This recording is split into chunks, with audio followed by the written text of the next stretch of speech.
Hello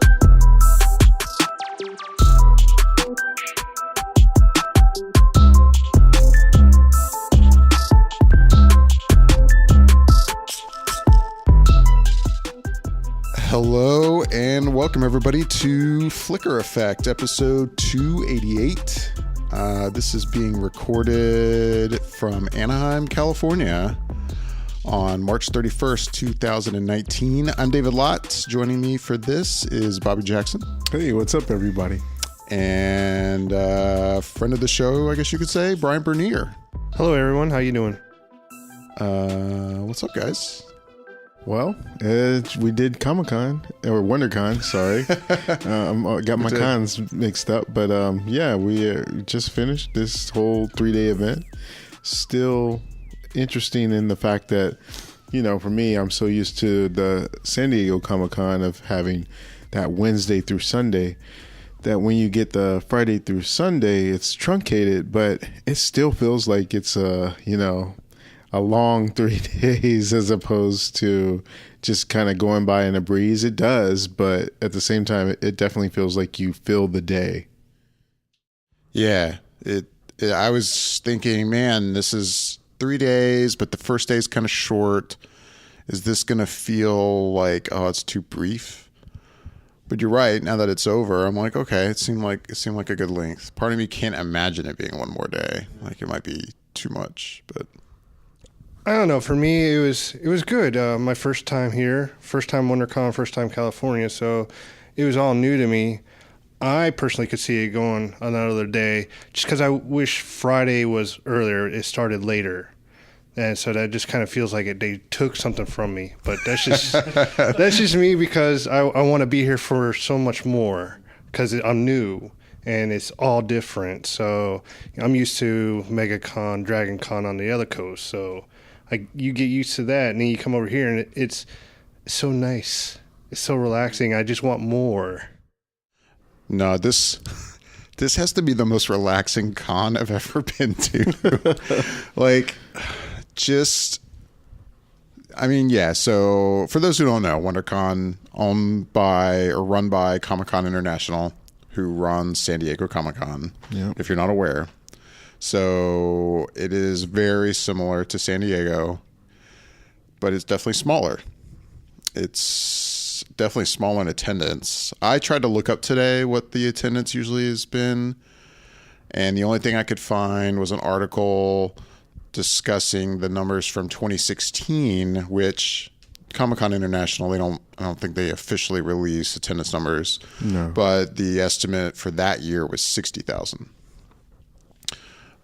So what? I don't know. It's probably gone up a little bit since then. Maybe so. Maybe. I mean, I know this year they sold out of Saturday badges, but I don't believe they sold out of Friday or Sunday. They did, but not until... Oh, they did? I think on Friday I saw that they had sold out of the badges, and I think if it wasn't Friday night, it was definitely by Saturday morning that they said that there was no more Sunday badges. So, okay. Yeah, they definitely sold out. But it's one of those things where it doesn't sell out weeks in advance. It's usually kind of that whole LA thing where it sells out, the day before kind of thing, because everybody waits till the last minute. Right. But it wasn't definitely like how it is with San Diego Comic-Con for sure. No. So, I mean, there's no doubt there's less attendance here. It seems like a smaller footprint. Even if this convention center is indeed bigger overall, they're not using all of it. Right. But yeah, it's relaxing in that, yeah, there's a lot of people here, but it doesn't feel like it. Like, I don't know if it's just the layout of this con, like the layout of the exhibit floor, the layout of the panel rooms, the layout of that kind of courtyard area you have out front, which is nice. Yeah. I don't know. I never felt like it was overly crowded. If anything, I think the only time I ever felt like, oh, this is kind of I have to stand in a line for something and there's a lot of people here, it's this food truck area right out front. Right. But that's really it. And even that, I say that, and that's minimal. I didn't have to wait in that long of a line in any of the food trucks I ever went to. Yeah, this con was just chill. it was almost like a nice con vacation compared to the other cons. I mean, I say that and I enjoy all the other cons that we talk about and go to, like San Diego and Dragon Con and MegaCon, but yeah, this was nice. This was chill. And yeah, I like how they here, in San Diego has this process with the badges where you have to badge in and badge out. And in San Diego, it's kind of set up for as soon as you walk into the actual building. Basically, if you're not a badge holder, you can be like anywhere around that area. You just can't get inside. Right. Here, that's nice that they have this area in front of the convention center, this kind of plaza courtyard area set up so that only badge holders can get up there. And they have these badge readers a little farther away. I kind of like that setup. I wasn't expecting that. Yeah, actually, I remember they started that whole thing probably, I want to say they first started it, I think, about 3 years ago when the WonderCon was at the LA Convention Center, because they was building an add-on to the one here in Anaheim. So they had it there temporarily, and that was when they first did the whole badge in, badge out that ended up following that same year for San Diego. Mm-hmm. And then once it moved back to Anaheim, that's when they had the whole setup as you saw it today, where it's outside the convention and you have to kind of approach it, and they have a tent set up before you get into that courtyard area where the fountain is. You have to badge in. Right. Yeah, I don't know. I like that. Plus, the weather here is it's nice enough. As a Floridian, the weather here is nice enough that it's nice to hang out outside. There's a lot of cosplayers out. Get out of the building for a little bit, but yet you're still in the convention area. I don't know. I dug it. Yeah. Yeah, I don't know. Well, I'm curious because since Brian was saying this was his first WonderCon and first visit to California, what'd you think of the overall thing? Overall, for me, it was good. It was good. It was a lot of new experiences, stuff that I didn't know what to expect. In meaning, so because like I said, I'd gone to Dragon Con and MegaCon, and so when I first got here and we walked Friday, the first layout really reminded me of how MegaCon kind of is. Not until later on in the day and seeing how, because MegaCon you don't badge. They just give you this cheap wristband made out of paper. So you wear that around all day. So then it's, I don't know, I like the badging in, badging out. Not more for security, but just keep, it gives us our space. We're here to have fun. We paid to come here. So it gives you that little, this is for me. Thank you. Where instead of just running around with a piece of paper in my arm. So I like that. And when we started walking around, right before you showed up, I started realizing how big and spacious it was laid out. And the floor, the exposition floor, going around, the aisles are so wide that there wasn't traffic jams, so it's not crowded. There's a lot of people there. Don't get me wrong, there was a lot of people there. But it just felt so relaxed, so chill. Everybody's not pushing. And, it just made me feel this is for us. It's not for the corporate, not for the money. It's for us to have fun. And then, like Dave was saying, the outside court, going outside and seeing all the cosplayers dressing up, and they're just lining up and everything, taking their photos, and they got people out there that's got photos booths kind of set up for them, and it was just nice to see all that. And it was just a relaxing pace. And the only other line that could have shrunk a little for me would have been the Starbucks line. The Starbucks in the Hilton. Yeah, that was crazy when we went there this morning. Like, oh my God. It is funny. Hey, I'll drink Starbucks, but it's funny, today when we went there, how bad the line was. And hey man, I want my caffeine too, but I could get coffee from the stand over here. It's fine. It's coffee. I guess if you're just no, I really want a Frappuccino, or I want a fancy espresso drink. I don't know. Anyway, sidetrack. But, this con, like I was saying, it was relaxing, but it was also weird in that for me, having only been to San Diego and coming here for the first time, it feels so similar because it is the same company and it has that same feel about it. Basically, the logo is different. And like, you know, you go into the panels in here, it's the arena is the big room, instead of Hall H. And same similar setup. The room is very different. It's literally an arena. Yeah. And which is kind of nice, actually. If you are sitting in the back, you're sitting kind of elevated. You have a good point of view from wherever you're sitting. Yep. But anyway, it's so funny to me that you still have some panels in this room that are basically at the level almost at some of the big panels in San Diego. But yet the room is not full. Right. It boggles the mind. Like, as someone who's so used to how insanely popular things are back in San Diego, how it's to the point that you are spending the night in line at least one night, probably two, to get into Hall H. And yet there's panels here that are similar, and it's not even, I still don't get it, especially considering it's so close. Like, you basically are still getting the same kind of, you have the same kind of customer base of attendees. It's Southern California. I mean, like, why aren't people coming? Like, and I say they're not coming, but it's just, I don't know. It's funny to me. What are you talking about? Agents of S.H.I.E.L.D. is packed. And that blew my mind too. I just couldn't believe it. And we'll get to that in a second. But yeah, it was just weird because we went to the Warner Brothers panel and, you know, we didn't know what was on the slate before we went in there, but it seemed like obviously it's going to be at least some movie news and some big news. But yeah, it was like, wow, I look up behind us and I'm like, there's room up there. Just feels weird. Right. You know, I don't know how to explain it other than that. So my thing is that WonderCon was always meant to be a smaller con in comparison to San Diego. Back in the day, it used to be in San Francisco, and it was always more of a smaller con and had the vibe of trying to be more oriented towards the comics and the creators, the artists, and the vendors as well. So it only had recently started to turn into more of how San Diego is in terms of having studios, and a lot of the shows come there as well.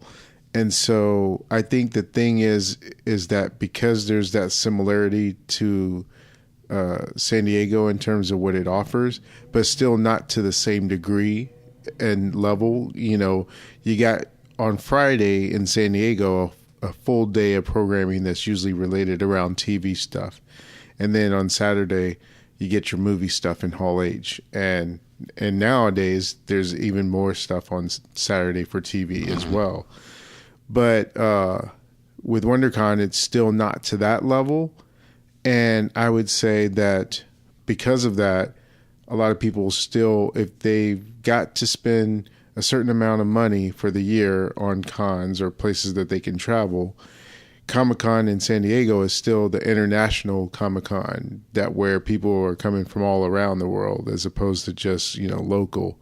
And I think kind of the WonderCon has that badge of sort of being the little brother or little sister, and it's kind of the local con, even though it's still on a bigger scale though. Yeah, I was just going to say that too, that it seems that WonderCon is still mostly attracting a Southern California audience. Yeah. Like, we traveled, Brian and I, from Florida, but I don't think you're getting a lot of that. Yeah. I've noticed that from some vendors. I purchased something at a vendor, and hey, I decided to ship it, and then when they, wait, you're from Florida? Like, they seemed right. like, oh, like you came here from somewhere else. Yeah. That's not usual here. Not like, usual. I know it happens, but. Sure. And, you know, maybe some people, they probably catch some people that way if they're traveling in to go to Disneyland. And then they're like, oh, it coincides with WonderCon, so maybe we'll go there as well. And that's how you get some of that. But typically, yeah, I would say you don't really see a lot of people coming from international areas to come to WonderCon. I don't typically go around the floor hearing people with different accents and stuff like I can kind of do when I'm in San Diego. Yeah. Coming from Florida to here, that's it was big for me. You know, I was like, I didn't know what to expect, as I said. But you're right. I didn't meet a lot of people from anywhere other than California. I ran into it a couple times where people were like, "Oh, you came to Disneyland?" No, I came here for WonderCon, and they give me that kind of like, "Why look?" I'm like, "Because I wanted to come here." And then they're like, "Oh, so you've been here before?" It's like, "Nope, it's my first time." And they give me that, "Okay, why look again?"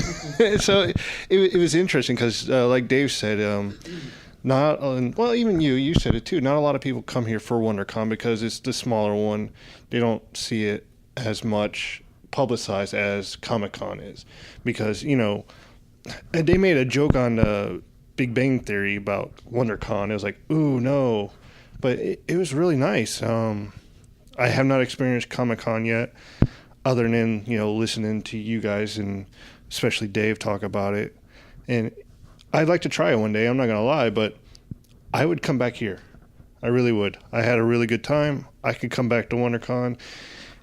And for the people that want to experience a con but not be overcrowded and just inundated with mass chaos, this is the con you need to come and experience. This is the con where you're going to be like, oh, I understand now. You get all the cosplayer and everything like that. You get that little bit of chaos, but the cosplayers still get to walk around. There's some cons, the cosplayers, they can't move 4 feet in an hour because everybody's stopping them and taking pictures and everything like that. It's not like that here.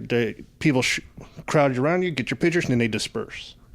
And then they get to go on with their life. It's great. I like that. And yeah, it seems to me, not to ruin like a best kept secret about WonderCon, but after this experience, for all those people that can't make it to San Diego because they try every year and you can't get a badge, I would definitely say then come to this. No, it's not as big, and it's not as it's just not as huge as that experience, but it's somewhat similar. Yeah. I mean, it's somewhat similar in the con itself.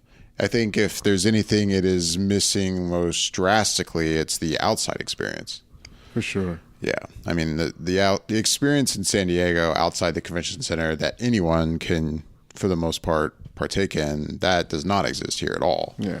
I can't think of many places where it would either. It's right. so even unique to San Diego. We talked about that this weekend with that continuing debate of should San Diego move. I think even though it's under contract now for a while. Yeah. But even if San Diego moved, I don't think they're going to be able to replicate that downtown San Diego experience almost anywhere else. I can't imagine where. Yeah. No. So that will be the major difference between San Diego and here, other than size. But right. I think there's other aspects of this one that makes it feel a lot smaller than it really is. I think it's even just the layout of the floor, not even so much that it's got nice wide aisles for the most part, so there's not a lot of overcrowding. It's just also the room it's in. It's almost divided into like 3 sections by these massive kind of like almost full walls between the sections. I don't know what those are, but and I think it makes it so that you can't just see the entirety of the single room, kind of like you can see back in San Diego. Right. Even though this is smaller, it feels even smaller because it's kind of split up. And I think that was something else that, as I walked to the floor, made me feel like, oh, this seems like such a small space. But then at one point, when you can see all the way through, I kind of got to look at it. I'm like, no, it's a pretty long room. Yeah. It just doesn't feel like that. No. Yeah. So, other than just kind of talking about the con, any panels you guys wanted to talk about that you saw? Bobby? Yeah, I guess there's, I got to see a little bit of the Agents of S.H.I.E.L.D. panel, which was pretty amazing just because of the amount of people that were in there and supporting. Because right after the Agents of S.H.I.E.L.D. panel, there was another panel in there, and I, for the life of me, can't think of what it is offhand right now.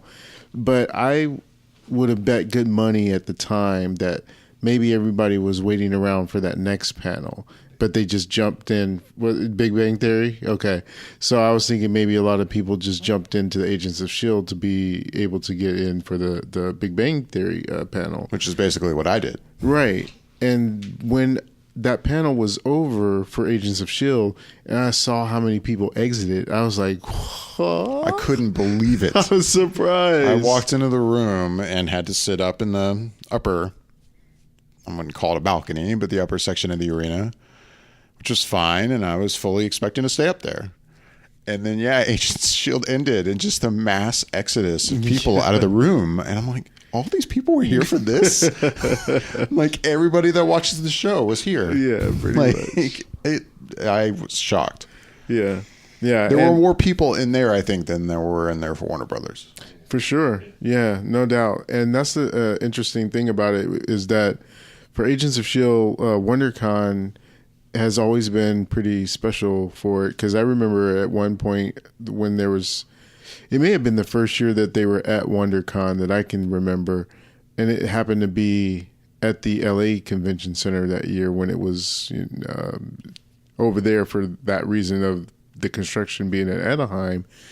And I wanted to go to that Agents of S.H.I.E.L.D. panel. And I just remember the way that it was the layout was at the LA Convention Center. It was upstairs, but there was a line. And the line snaked like something weird, like how it would in San Diego for like a Hall H thing.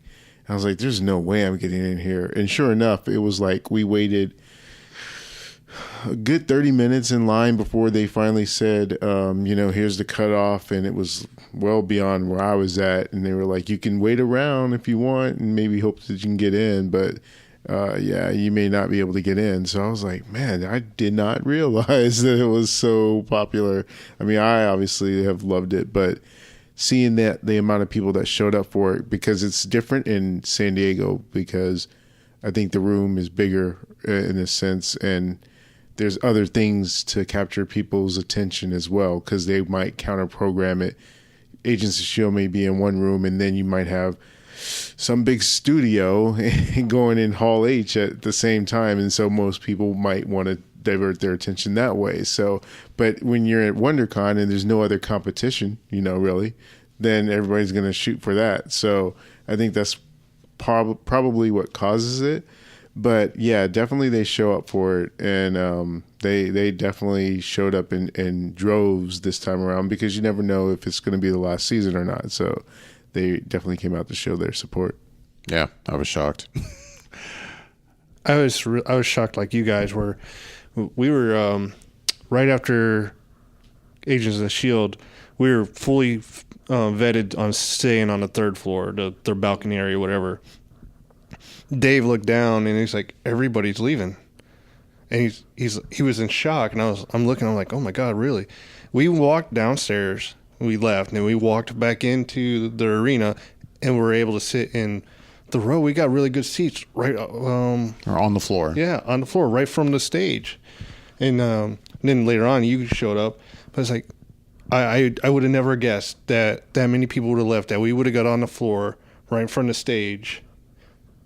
But seeing all those people leave I was floored by that. And then we got up for like 13 seconds. Right after the Big Bang Theory, trying to get another seat right in front of us, and our seats were gone for the Warners, brother. We had ended up going back, sitting on like the second level, whatever. Right. It was like, oh my God, we barely left. They're so different. But I looked up, even for the Warner Brothers, and that third level was not as full as it was for Agents of S.H.I.E.L.D. I couldn't believe it, and that was a great panel. I definitely enjoyed it just because of the love I have for the show. But as far as anything else that I was a fan of that I saw this weekend, panel-wise anyway, was probably that Warner Brothers panel, just because they showed us 3 different things from the Warner Brothers panel. They had the Annabelle Creations movie, the new one coming out, Annabelle 3. And I actually haven't seen either one of those 2 Annabelle movies, but I meant to see the second one because Has there been 2? Heard, yeah, I sad, I heard can't Annabelle remember 2 was good, and David F. Sandberg directed the second one, and I was like, okay, I heard good things about it. I wanted to see it, just never got around to it. Heard bad things about the first one, so I never bothered with it. And then now there's the third one, and then they also had Shazam. Well, yeah, they ended with Shazam. They ended with Shazam, which was cool. They didn't. They had all the stars there, or at least the major stars there, like Mark Strong and Zachary Levi, Asher Angel. I forget the other kid's name who plays his sorry, friend, I don't remember Freddie. either.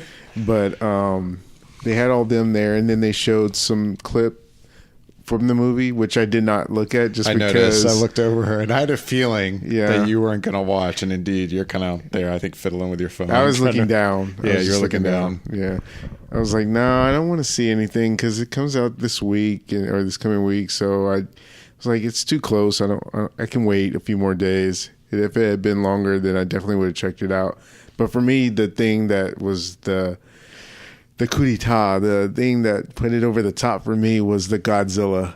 When they showed the footage of that, and they showed sort of like a trailer, but more of an extended scene cut in with the trailer sort of thing, and just seeing some of the monsters and the scale of everything, the epicness of the action, and just the special effects looking good. I was just so pumped up after seeing that trailer extended look because I was already excited for it as one of my anticipated for summer, but that really just kicked it into the next level. So I'm just anxiously awaiting for that to come out. I gotta agree with you on Godzilla. That just had me going. But I'm a Godzilla fan for many years now. So when they showed that extended trailer, I was, that little kid in the candy shop. I was trying to sit in my seat. I was about jumping out of it. But what made it for me is the two. What were they, the writers or producers? The director. Director, there we go. Their energy into it.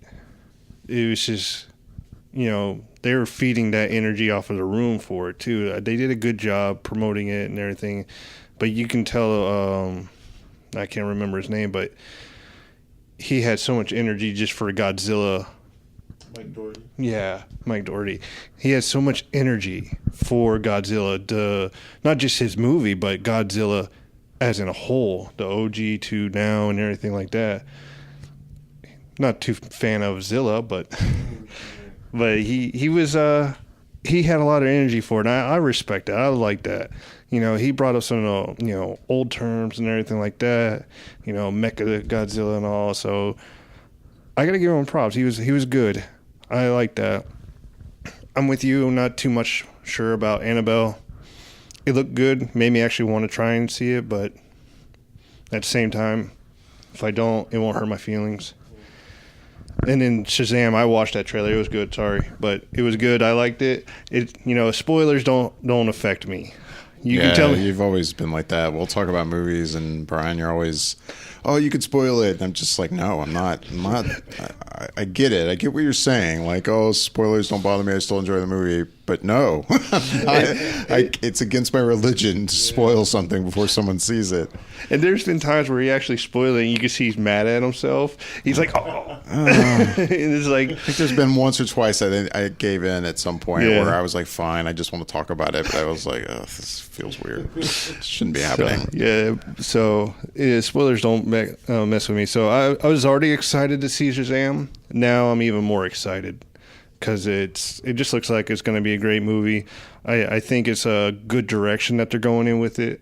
I'm glad they're not following their other DC models of films. I'm actually glad that they're going away from the major four. Superman, Batman, them. Because I'm glad that they picked another character to go with. I like the character. I like the comics. So I'm glad they decided, we've done enough with these guys. Let's do something new. And they went a whole new direction with it, new character, everything. I'm glad because I'm tired of the way they were going. Yeah, as for the Warner Brothers panel, that Annabelle trailer, I haven't seen those movies either. I think the only thing I've seen is Was it The The Conjuring? Conjuring. That might be the only film in that kind of little franchise that I've seen. And watching the trailer yesterday, I was like, this actually looks pretty decent. It made same thing. It makes me kind of want to watch the other Annabelle films. I mean, yeah, Godzilla. I've been pumped about that too. It looks incredible. I mean, every trailer they've pumped out, I've been crazy excited for, and it just looks so good. Yeah, yeah, What is that, Memorial Day weekend? yeah. Yeah. Not soon enough though. And then, yeah, I watched the Shazam stuff. I was half and half. Like, there was a part of me when they were like, okay, we're going to show some stuff. I was thinking the same thing as you, Bobby. I'm like, man, this comes out this week. I'm going to see this Thursday night. Yeah. I don't really need to see anything else. In fact, I don't even think I watched the more recent trailer they put out. I haven't. And so when they were like, okay, we're going to show, a clip or whatever, part of me for a split second was like, should I close my eyes and just not watch this? But I'm like, I'm here. I'm just going to watch it. And I think for the most part, everything they showed, I'm not too worried like I saw too much. I mean, there's no doubt it's basically stuff we've already seen, but they took a couple of the scenes that we've seen in the trailers and kind of showed the scene, or at least it seems like they still have edited it in a way. It was the scene of Shazam kind of first showing up at the house, revealing himself to Freddy. And then the scene in the convenience store. Yeah. But they were great. That movie. Wasn't there a third one? Was there another one? I could only hear it since I wasn't watching it, but I thought there was one where he was testing out his powers. Oh, yeah. Yeah, there was that. Okay.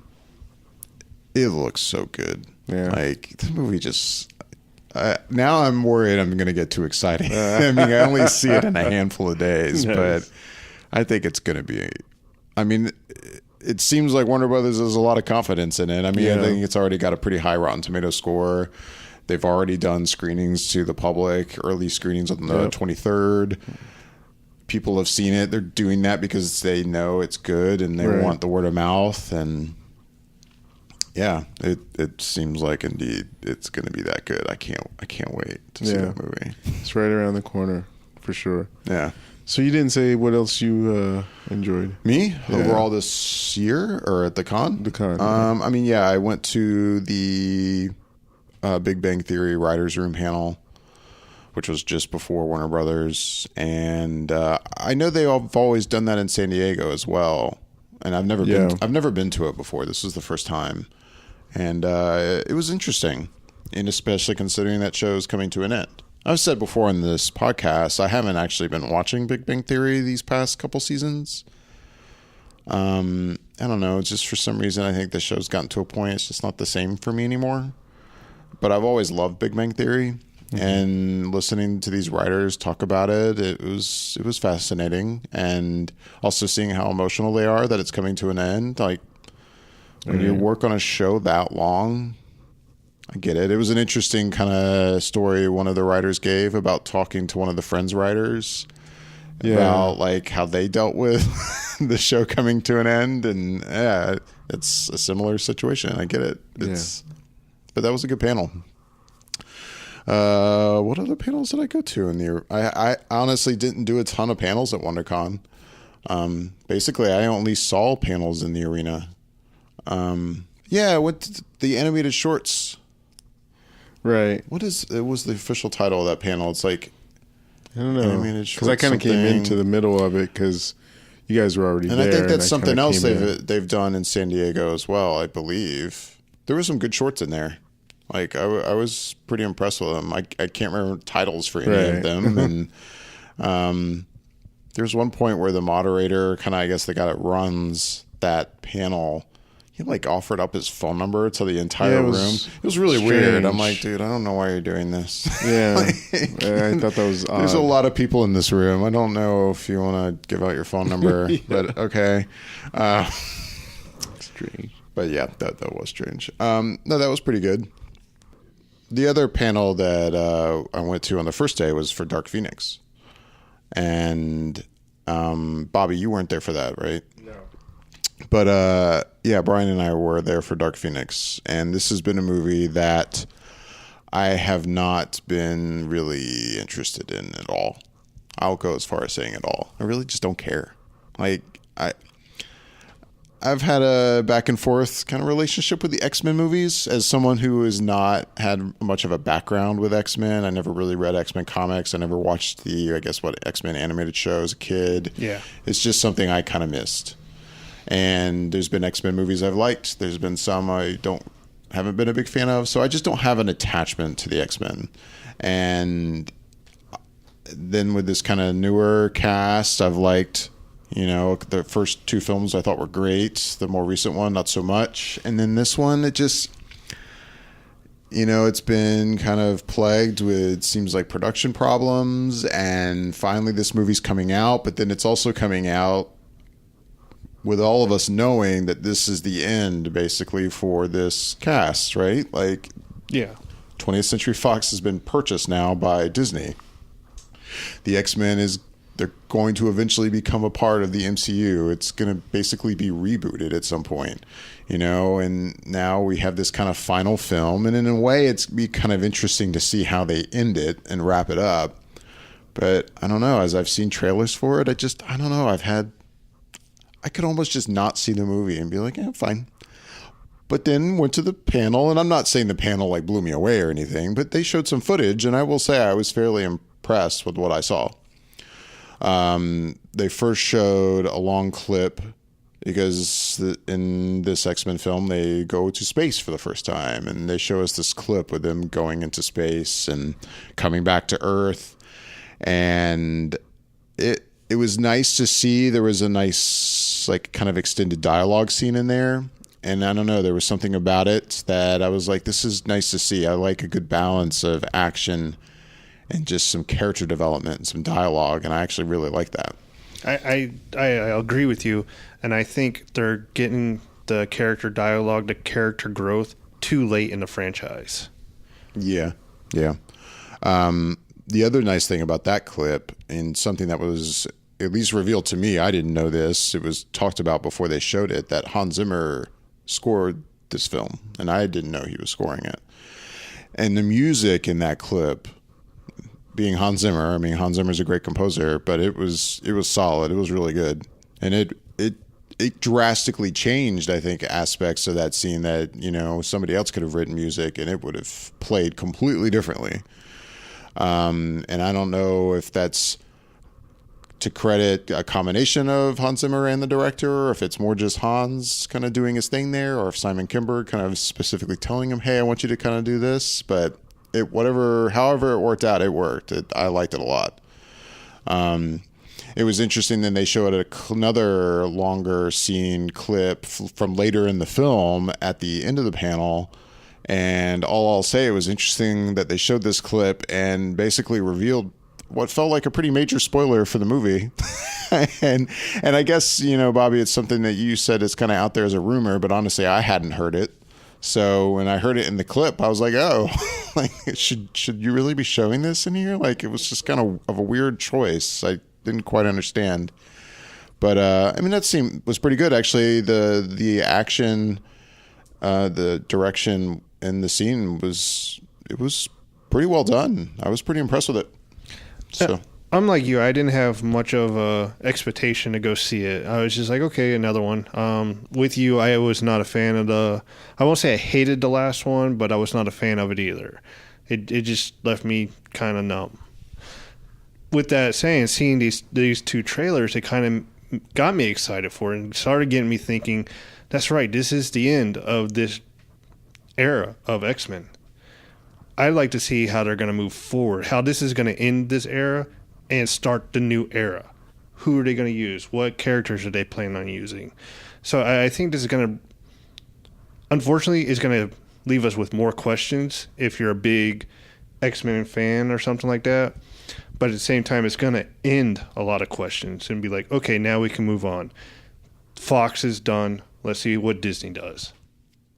Yeah, since I didn't get to see any of that, I'm still at that same level I have been, which is I'm kind of indifferent to it. Right. I'm hoping that they can go out with a bang, sort of a one to really kind of leave on a good note, as opposed to the last one where it was just kind of left everyone a little flat and down on the franchise. And with that feeling of like, okay, now I can't wait for it to go to Disney, because the way it's sort of on a downward trajectory, at least with that last one.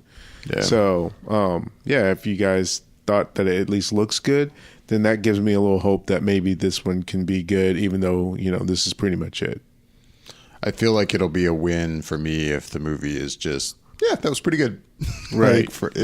And I kind of hoping that's how it turns out. I mean, I would hope it would be great, of course. Sure. But after that last X-Men movie, if this is just, that's a solid, it was a decent movie, I'll be like, okay, cool. And that's what I'm kind of expecting. I don't think it'll be bad, but at least not after what I just saw. I hope they gave me promise that I'm like, this will at least be decent. I'll take decent. I'll definitely take decent. But that's the panels I really saw this weekend. There was all stuff in the arena. That, Big Bang Theory, Warner Brothers. That was kind of my WonderCon weekend, other than doing some stuff for our YouTube page, which will hopefully be coming soon, and walking the floor, just checking out vendors. It's funny too. There was a large artist alley on this exhibit floor, and now come to think of it, I didn't peruse it nearly enough, because that's my dangerous place. Like I kind of did that on purpose. If I walk too much of that, I'll spend too much money. It's not good. Yeah, that's funny. So, I'm not a big kind of collector's guy, but art, especially at a lot of these cons, I'll spend way too much money. That's all I'll say. That's funny. Yeah, I kind of got away with not having to spend too much on the floor. Sometimes it kind of goes in waves.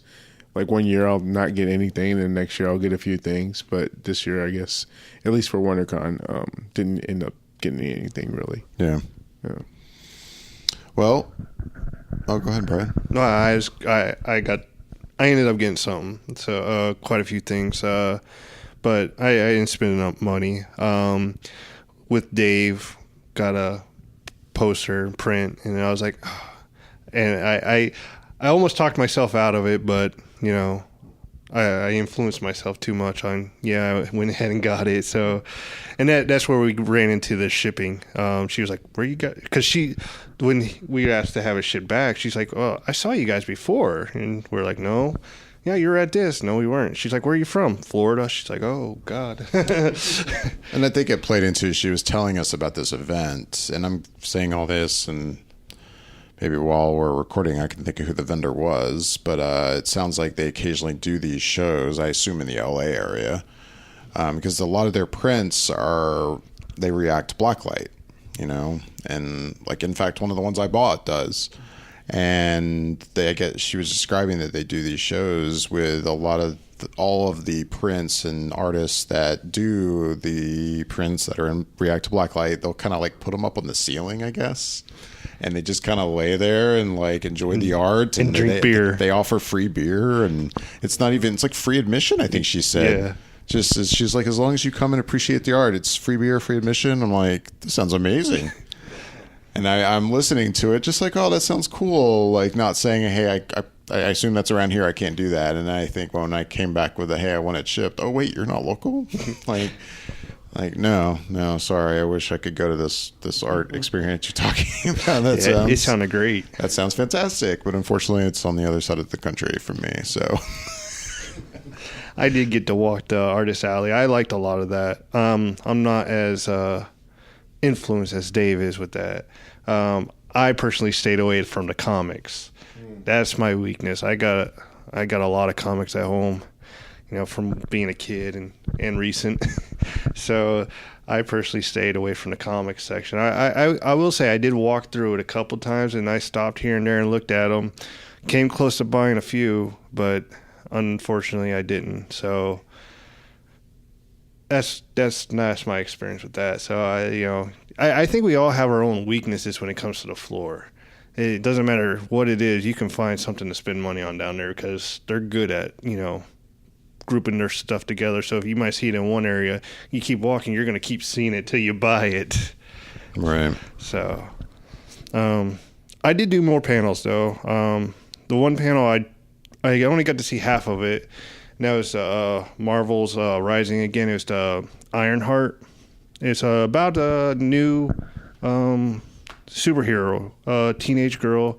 I like how they're empowering more women and teenagers and everything like that. It gives them that whole equality that I think superheroes needed for a while. It's not the fact that the comics aren't doing it. I think overall the whole industry wasn't doing it, and now they are.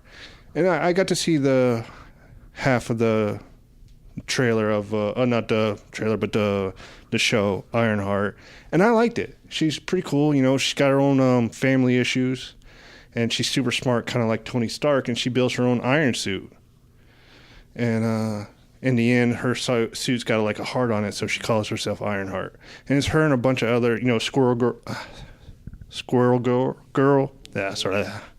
But she was in it and all that, and I like Squirrel Girl, so I'm like, that was a good panel. And then hearing the creators of it and everything there, it was nice. I enjoyed that panel. I got to learn something new.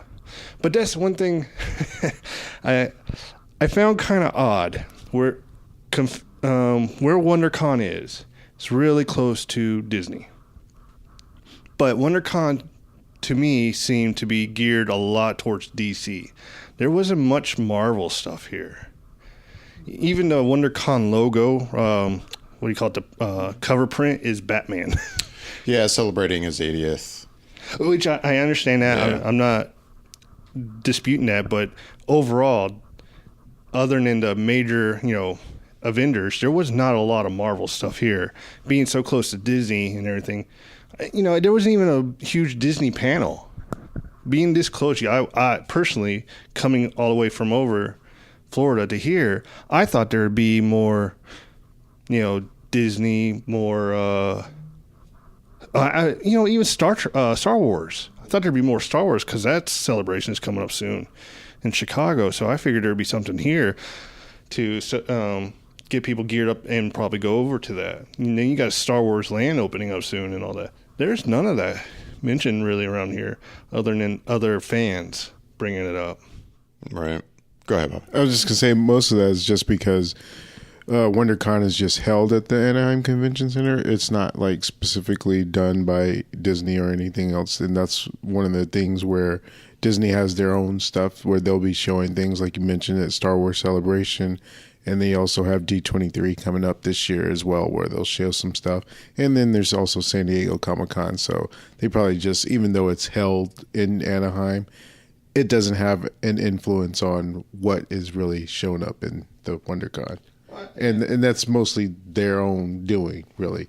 I understand that. I figured that out, but it's more for being new here and everything like that, new to WonderCon, and seeing how super close it is to Disney. I figured there would be more. You got In-Game coming out. There's nothing on that. So In-Game's coming out super close to Shazam, and they had a panel for Shazam. I'm surprised that there was no panel for the Avengers. That's all. It just, all in all, it just seems like it was more geared towards all the DC universe and everything like that.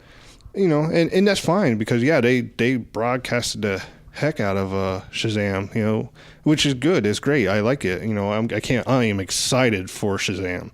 I just also expected to see a little bit more Marvel.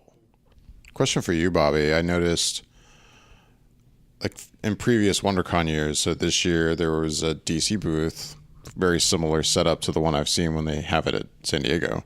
Is that usually here every year? Yeah. Does Marvel ever have a booth here? No. Not that I've seen. It's interesting to me. Yeah. That DC always has a presence here, but Marvel doesn't. Yeah. No, not that I've seen. If there has been one, it's probably minimal, but I really don't think that there has been. And I don't think they've ever had any panels other than their TV stuff. Like Agents of Shield and then the Cloak and animated Dagger stuff. they had the other day as That's well. true. So Yeah, they did have that. yeah, so they have some of the TV stuff, but never a movie presence and never really a huge sort of Marvel booth kind of thing.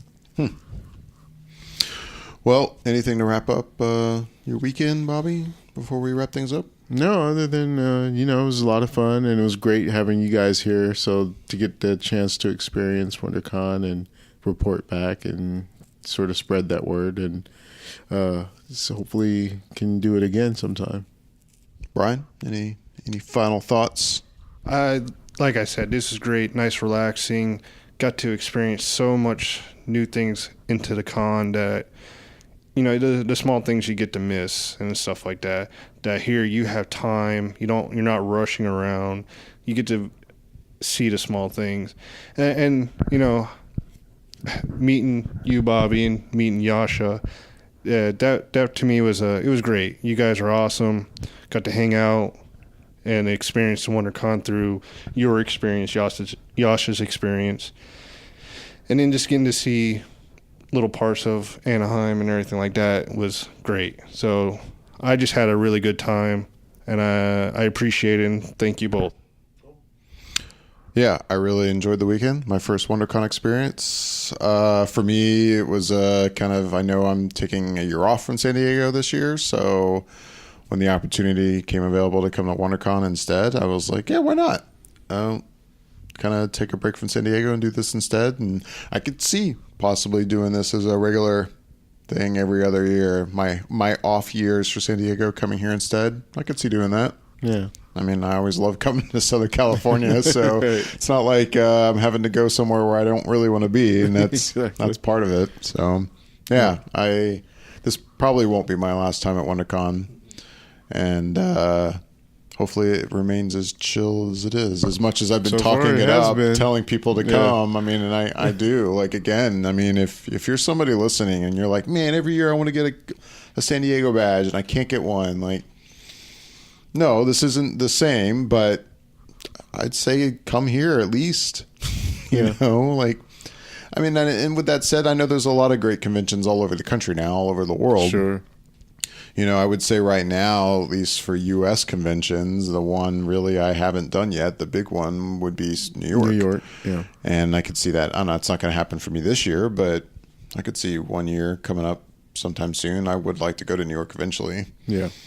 But I know there's big conventions everywhere now. But if you're really dying to have the San Diego experience without really going there, I would say this is as close as you're going to get, I would think, other than New York. Yeah. So, yeah, come check it out. It was a nice, chill weekend. When I say chill, I don't want to make it sound like it was boring. Don't misunderstand us. I didn't take that. I don't think that's what we mean. Or I know that's not what we mean. No. So, yeah, with that, we're going to wrap things up. Yeah, we didn't talk about any new movies this weekend, but I know next weekend we will for sure. Michelle, who unfortunately couldn't come out for WonderCon, I know she at least saw Dumbo this weekend, so I'm sure she'll be itching to talk about that next weekend.